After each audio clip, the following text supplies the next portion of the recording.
আসসালামু আলাইকুম viewers, welcome back to my channel Bangla রান্নাঘর টিভির পক্ষ থেকে সবাইকে স্বাগতম জানাচ্ছি ছানার তৈরি সন্দেশের রেসিপিটা দেখার জন্য। এই মিষ্টিটা সরাসরি দুধ দিয়ে তৈরি, সাধারণত ছানা থেকে তৈরি করা হয়। এই মিষ্টিটা তৈরি করা যেমন সহজ তেমনি খেতেও খুবই মজাদার। চলুন দেখে নিই পুরো রেসিপিটা।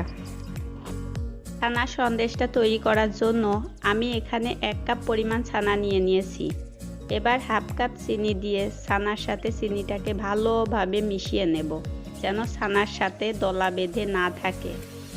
আর আপনারা যে কোনো মিষ্টি তৈরি করার আগে ছানাটা তৈরি করে নেবেন। বেশি পুরাতন ছানা হলে পারফেক্ট শেপে আসতে চায় না এবং বেশি ভালো টেস্টও লাগে না।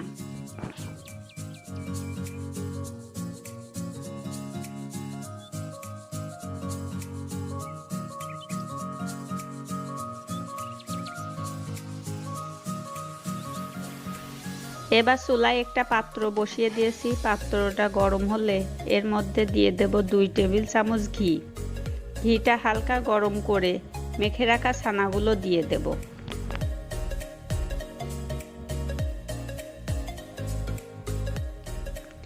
এবারে দিয়ে দেব 2 পিস সবুজ এলাচ গুঁড়ো।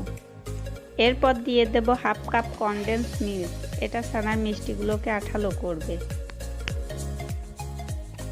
এখন ছানাটাকে সুন্দর করে নাড়তে হবে। আর সব কিছু মেশানোর পর চিনি থেকে পানি ঝরতে থাকবে। আর চিনির পানিটা যতক্ষণ না শুকিয়ে যায় ততক্ষণ নাড়তে থাকবো।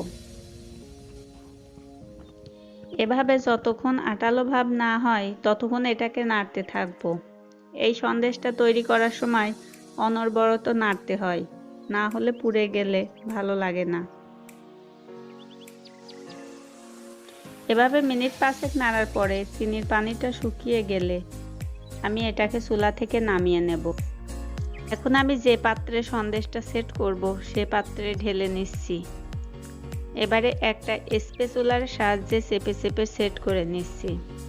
গরম থাকা অবস্থায় এটাকে সেট করতে হবে।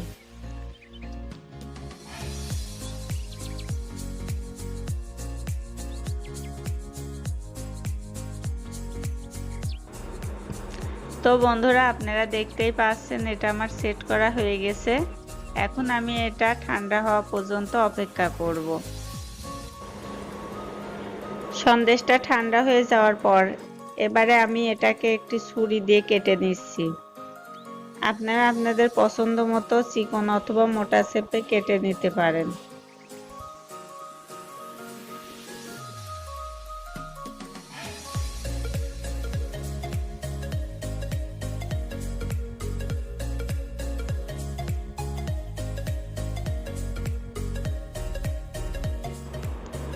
তো বন্ধুরা, তৈরি হয়ে গেল আমার ছানার সন্দেশটা। এখন আমি এটার উপর কিছু বাদাম কুচি করে দিয়ে দিচ্ছি। বাদামটা দিলে দেখতেও খুব সুন্দর লাগে এবং খেতেও খুব ভালো লাগে। আর আমার এই রেসিপিটা যদি আপনাদের ভালো লেগে থাকে তাহলে আমার চ্যানেলটিকে সাবস্ক্রাইব করবেন এবং একটা লাইক দিবেন। আর আপনারা বাসায় একবার হলেও এটা তৈরি করে কমেন্টে আমাকে জানাতে ভুলবেন না কেমন হলো। আপনাদের একটি লাইক, একটি কমেন্ট আমাকে অনেক বেশি উৎসাহ দেয়। তো আজ এ পর্যন্তই। আল্লাহ হাফেজ।